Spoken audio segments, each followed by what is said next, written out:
Hey folks, today I'm going to talk to you a little bit about the SSL SiX and how I'm running it with my Apollo Twin and with my Ableton Live setup. So the first thing I'm going to talk to you about is how basically I'm using it in conjunction with Live as sort of a mixing and a hybrid workflow tool. And then after that, I'll show you how I'm setting it up with my external hardware in order to basically get the best of both worlds and to have a quick workflow, as well as trying to maximize the I/O that I have with the Apollo Twin, because it's somewhat limited, I guess, if you're trying to use hardware. So let's take a peek at my Ableton Live setup here. So I basically just put together a little example of the routing. So from the channel 1 and 2, I've got basically sending it into the first two inputs of the SSL. So I'm going to play this for you. And keep in mind that right now on the SSL, I'm using the first input as a microphone input, just for the purpose of this tutorial. Generally, I like to chain these two together and pan them left and right, so I have a stereo section that I can use for EQ and for compression. And you can see the compression is on right here on my voice, and if I adjust it, it gets a bit more compressed. Yeah, so what I'm going to do is just unmute the channel 1 and 2 that's coming from Ableton here, so you can listen to it.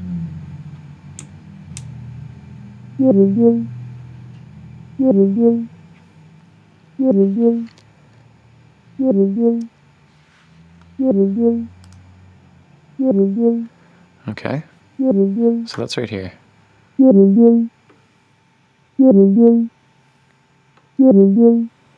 Now, the next channel is just some drums that I have sending out of the next two outputs right here.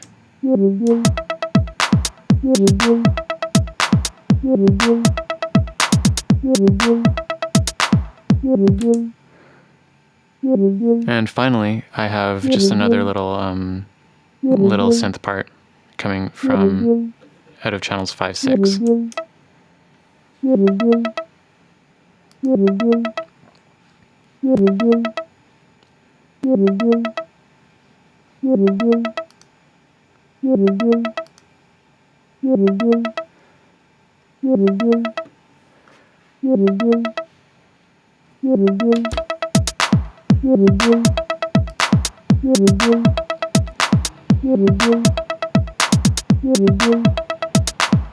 So basically, the last two channels are coming out of my Apollo headphone jack, and I'm splitting it into a stereo send into the solid state logic.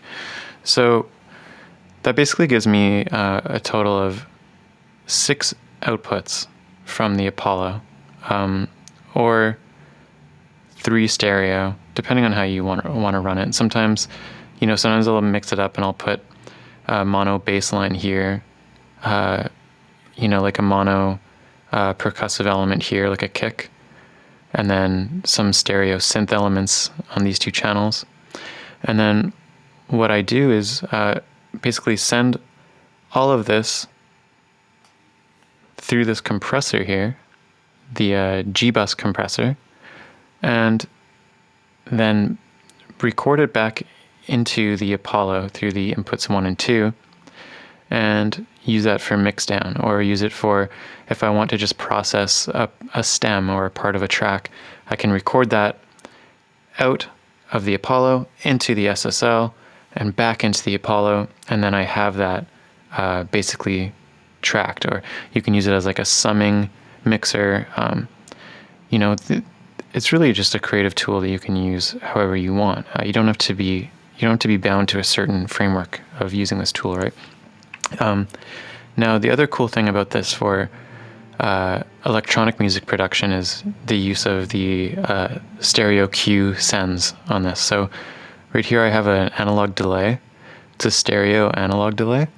And what I like to do is send sounds from Ableton, such as this, and then send it through the delay, and then I have like a sort of like a classic dub style production setup.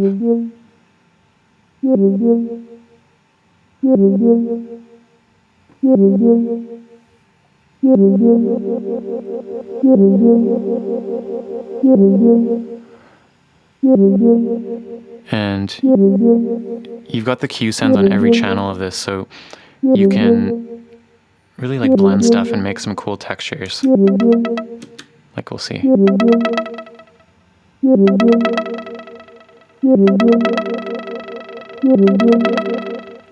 And maybe I'll just do a quick, I'll turn off the mic and just do a quick jam to show you kind of how this sounds.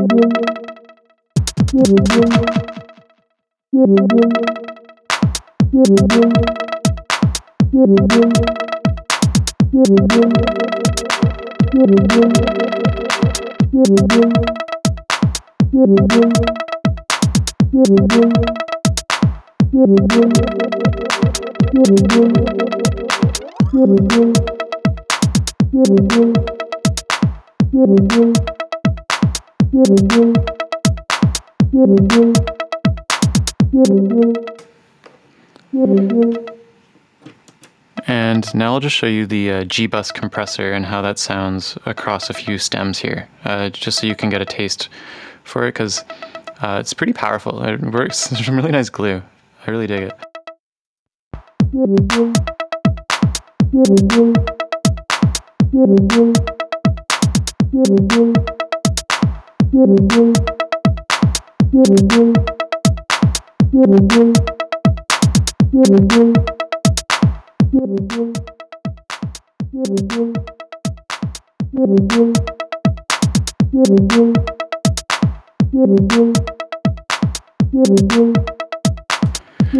And now here's the EQ and some compression on this little synth part.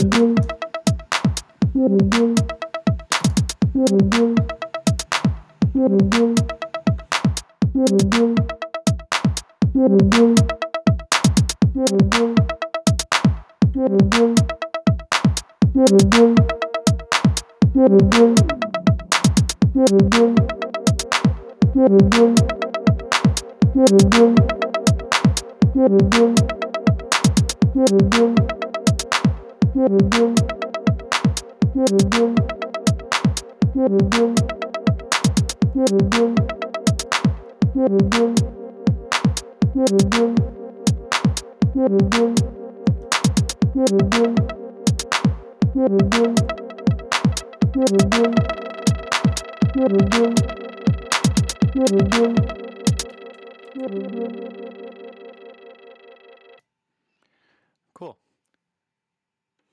Okay, cool. Now I want to look at some of the hardware that I've got set up here as well and show how that is all interfacing with this machine as well. So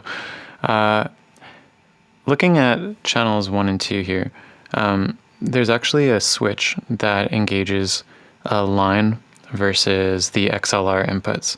So generally I have the Ableton feed coming into the XLR inputs, and then I have the line inputs being fed from some hardware here. So we've got the like 303 clone coming into right here. So if I press line and unmute the channel,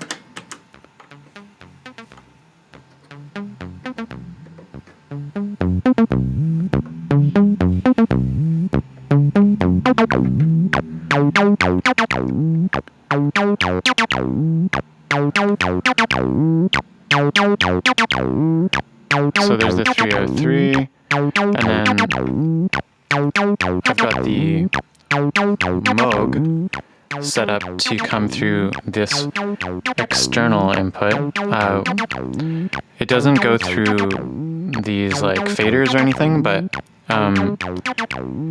it's like still a very high quality signal that's passing through, because it's essentially what I use the Q send with as well. So, and then I can just mix it in using the volume pot here, or over here using the external input knob.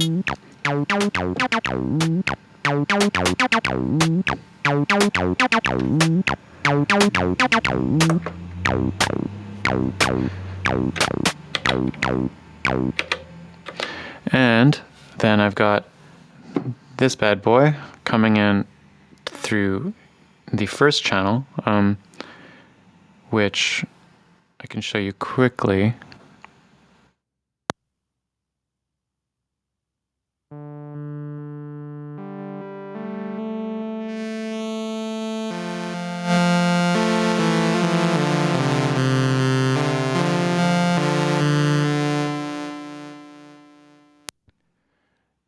Yeah, so, hello? Check, check, check, check, check.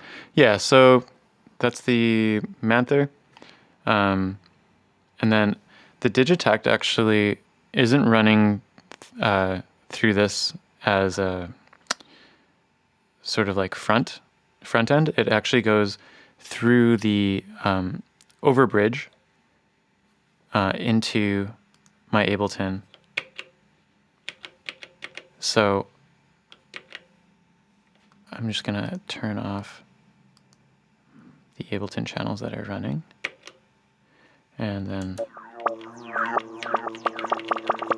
so it goes into the computer and then comes back out through the main outputs, which are right here.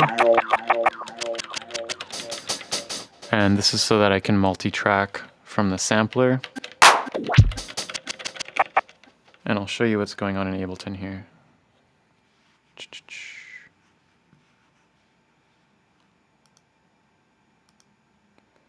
So I have this Digitact input, and then I've got all the Digitact discrete channels. So I can record individual stems from the sampler itself if I want to.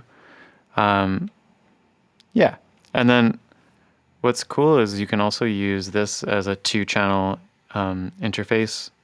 So I could also run additional hardware into this, record it through Overbridge, and process it with the Digitact using the internal effects.